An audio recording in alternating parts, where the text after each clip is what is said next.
सावित्रीबाई फुले पुणे विद्यापीठ चौकात सुरू असलेला हा दुमजली उड्डाणपूल, या उड्डाणपुलाचं काम आता अंतिम टप्प्यात आलेला आहे आणि जी माहिती आता PMRDA कडून देण्यात आलेली आहे त्यानुसार हा उड्डाणपूल जून अखेरपर्यंत वाहतुकीसाठी खुला करण्यात येईल।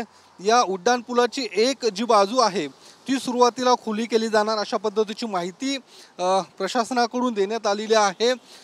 दुमजली असा हा उड्डाणपूल आहे। खाली आपण पाहू शकतो वाहतुकीसाठी आणि वरचा जो काही उड्डाणपूल आहे तो अर्थातच पुणे मेट्रोसाठी या उड्डाणपुलाचं जे काम आहे ते 2023 मध्ये सुरू करण्यात आलेला आहे। या ठिकाणी जो सुरुवातीला जुना उड्डाणपूल होता तो त्याच्या उड्डाणपुलाचं पाडकाम करण्यात आलं आणि त्यानंतर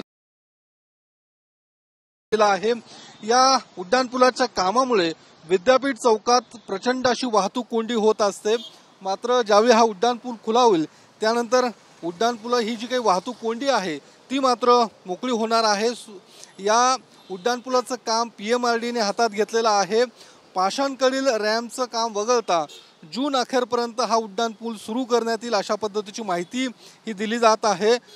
हिंजवडी ते शिवाजीनगर दरम्यान मेट्रो प्रकल्प देखील याच उड्डाणपुलावरून जाणार आहे। त्यामुळे गणेशखिंड, सेनापती बापट रोड, पाषाण, बाणेर आणि औंधकडे जी काही जाणारी वाहतूक आहे ती मात्र या उड्डाणपुलामुळे सुरळीत होणार आहे। त्यामुळे उड्डाणपुलाचं काम आता अंतिम टप्प्यात आलेलं आहे। त्यामुळे आपण पाहू शकतो सुरुवातीला जी काही उड्डाणपुलाची डेडलाईन होती कामाची साधारणतः 2024 अखेरपर्यंत हा उड्डाणपूल पूर्ण होईल अशा पद्धतीची माहिती देण्यात आली होती।